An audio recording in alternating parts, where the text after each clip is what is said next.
Hello दोस्तों कैसे हैं प्यारे।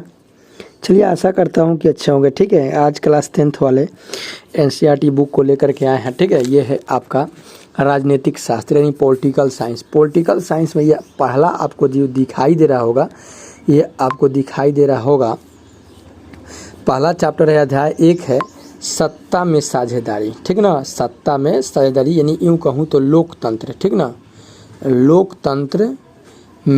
लोकतंत्र में सत्ता की साझेदारी। ठीक है, तो चलिए शुरू करते हैं बिना बात कुछ किए हुए, सीधी बात, नो बकवास। परिचय पहले जान लेंगे इस चैप्टर के बारे में कि हमको क्या क्या पढ़ना है। देखिए, तो इस अध्याय के साथ हम लोकतंत्र की उस यात्रा को आगे बढ़ाएंगे जो पिछले साल शुरू की थी, अर्थात क्लास 9th में। पिछले साल हमने देखा था कि लोकतांत्रिक व्यवस्था में सारी ताकत किसी एक अंग तक सीमित नहीं होती। विधायिका है, कार्यपालिका है और न्यायपालिका के बीच पूरी समझ के साथ सत्ता को विकेंद्रित कर देना लोकतंत्र के कामकाज के लिए बहुत जरूरी है। पहले 3 अध्यायों में हम सत्ता के बंटवारे पर सोच विचार को आगे बढ़ाएंगे। ठीक ना, 3 चैप्टर इसमें पढ़ना है। उसमें पहले ये देखना है कि सत्ता का जो बंटवारा है, ठीक ना, सोच विचार को आगे बढ़ाएंगे। आइए हम बेल्जियम और श्रीलंका की 2 कथाओं के साथ शुरुआत करते हैं। ये दोनों घटनाएं बताती है कि विभिन्न लोकतांत्रिक शासन पद्धतियाँ सत्ता के बंटवारे की मांग से किस तरह निपटती है। इससे इन घटनाओं से यह समझने में कुछ मदद मिलेगी कि आखिर लोकतंत्र में सत्ता के बंटवारे की जरूरत क्यों होती है, आखिर क्यों बांटा जाता है। ठीक ना, मुख्यमंत्री, प्रधानमंत्री, उप मुख्यमंत्री। ठीक ना, इसे हम सत्ता के बंटवारे के उन रूपों पर बातचीत कर सकेंगे जिनकी चर्चा अगले 2 अध्यायों में भी की गई है। तो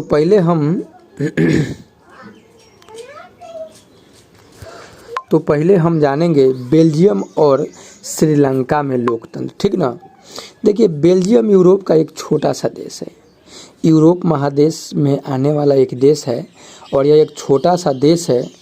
ठीक ना, क्षेत्रफल में हमारे हरियाणा राज्य से भी छोटा है। हरियाणा जो मेरा राज्य है, उस हरियाणा राज्य से भी छोटा बेल्जियम है। इसकी सीमाएं जो हैं फ्रांस, नीदरलैंड, जर्मनी और लक्समबर्ग से लगती है। और इसका जो सीमा है, ठीक ना, यानी बॉर्डर जो है इन 4 देशों से लगता है, फ्रांस, नीदरलैंड, जर्मनी और लक्समबर्ग से। इसकी आबादी 1 करोड़ से थोड़ी अधिक है, यानी हरियाणा की आबादी से करीब आधी है। ठीक ना, अब बताइए, हरियाणा इतना तो इसका एरिया है, लेकिन हरियाणा से भी बेल्जियम का जो है जनसंख्या है कम है। इस छोटे से देश के समाज की जातीय बनावट बहुत जटिल है। अब देखिए, एक छोटा सा है और उसमें भी क्या है, इसके समाज का जो बनावट है जटिल है। देश की कुल आबादी का 59% या प्रतिशत हिस्सा फ्लेमिश इलाके में रहता है। अब उधर जो इलाका है बेल्जियम का फ्लेमिश, उस इलाके में रहता है 59%। अब बच गया 41% जो और डच बोलता है। क्या बोलता है, फ्लेमिश इलाके में रहता है और डच बोलता है। शेष 40% लोग बेलोनिया क्षेत्र में रहते हैं और फ्रेंच बोलते हैं। देखिए, 2 भाषा बोलता है। बेल्जियम के जो निवासी लोग हैं मात्र 1 करोड़ लोग हैं और उस 1 करोड़ लोग में 59% आपका फ्लेमिश इलाके में रहता है और डच बोलता है। क्या बोलता है, डच।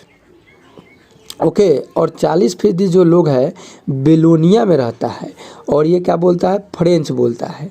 तो 2 द्विभाषी लोग हो गए वहाँ पे। शेष 1% लोग जो जर्मन बोलते हैं।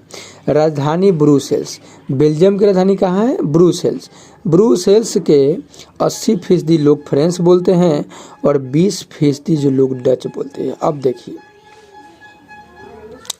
फ्रेंच बोलने वाले मात्र आपका 40% लोग हैं, लेकिन जो बेल्जियम की जो राजधानी ब्रुसेल्स है, उस ब्रुसेल्स में ये इसकी संख्या ज़्यादा है, ये लोगों की संख्या ज़्यादा है और 20% जो लोग हैं मात्र डच भाषी हैं। ठीक ना, अल्पसंख्यक फ्रेंच भाषी लोग तुलनात्मक रूप से ज़्यादा समृद्ध और ताकतवर रहे हैं।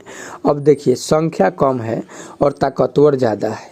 अब बताइए, ये हुआ किस चीज़ के मायने में ताकतवर हुआ? ये माइंड से ताकतवर हुआ।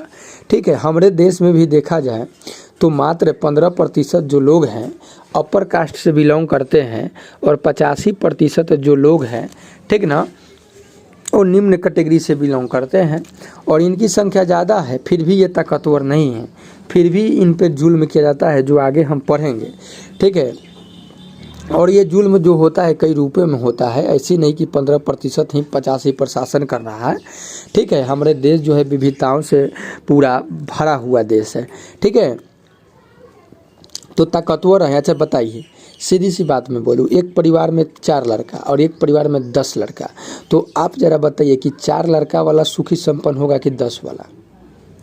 तो आपका शायद ये जवाब आएगा कि 4 वाला, क्योंकि शिक्षा दीक्षा हर चीज़, क्योंकि कम लोग होगा तो कम खर्च होगा। ठीक है, ज़्यादा होगा तो ज़्यादा खर्च होगा।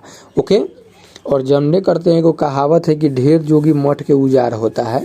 तो वही बात होता है, लोग सोचता है कि मेरे पास ज़्यादा बेटा होगा तो ज़्यादा कमाने वाला होगा तो ज़्यादा हम पैसा वाले होंगे, और यही इसका निगेटिव सोच जो होता है जनसंख्या का विस्फोटक विनाशक समझ लीजिए कि स्थिति उत्पन्न कर देता है।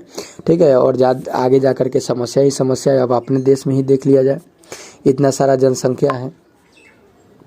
तो चलिए बात आगे देख रहे हैं कि बहुत बाद में जाकर आर्थिक विकास और शिक्षा का लाभ पाने वाले जो डच भाषी लोग थे, उसकी स्थिति से नाराजगी थी। इसके चलते 1950 और 1960 के दशक में फ्रेंच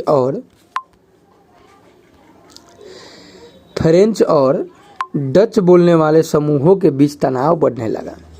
इन दोनों समुदायों के टकराव का सबसे तीखा रूप ब्रुसेल्स में दिखा, क्योंकि ब्रुसेल्स में 80% और 80 और 20 का मतलब 4 और 1 का रेशियो है। ठीक ना, यह एक विशेष तरह की समस्या है। डच बोलने वाले लोग संख्या के हिसाब से अपेक्षाकृत ज़्यादा थे, लेकिन धन और समृद्धि के मामले में कमज़ोर और अल्पमत थे। अब देखिए, पैसा के तो मामला में कम था, लेकिन बोलने वाला ज़्यादा था। आइए इस स्थिति की तुलना एक और देश से करें। श्रीलंका एक द्वीपीय देश है, मतलब एक आइलैंड है, द्वीप है, ठीक ना, टापू है, जो तमिलनाडु के दक्षिण तट से कुछ किलोमीटर की दूरी पर स्थित है। हमारा जो तमिलनाडु राज्य है, उस तमिलनाडु के दक्षिण तट से कुछ किलोमीटर की दूरी पर है। इसकी आबादी करीब 2 करोड़ है। इसकी आबादी कितनी है? 2 करोड़ है। श्रीलंका के मतलब समझे बेल्जियम की आबादी से मतलब कि 1 करोड़ बेसी है, यानी ये हरियाणा के बराबर है। दक्षिण एशिया के अन्य देशों की तरह श्रीलंका की आबादी में भी कई जातीय समूहों के लोग हैं। सबसे प्रमुख सामाजिक समूह जो है सिंहलियों का है। अब सिंहली है जिनकी आबादी कुल जनसंख्या का 74% है। फिर तमिलों का नंबर आता है, फिर तमिल वाला आता है। 74% जो आबादी है सिंहली भाषा वाला, उसके बाद तमिल वाला है जिसकी आबादी कुल जनसंख्या का 18% है।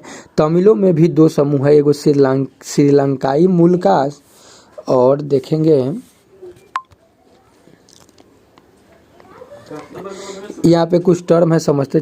देखिए इसमें समझेंगे, ये जो चित्र के माध्यम से आपको समझाने का कोशिश हम कर रहे हैं, जितना बात बोले पढ़ें वो सब इस चित्र में समाहित है। ठीक ना, देखिए ये जो रेड कलर से आपको दिखाई दे रहा है ना, ये वेलोन यानी फ्रेंच भाषा बोलने वाले लोगों की संख्या को दर्शाता है कि इतना, मतलब ये बेल्जियम जो है, इस बेल्जियम का इतना क्षेत्र जो है समझ लीजिए कि ये फ्रेंच बोलता है।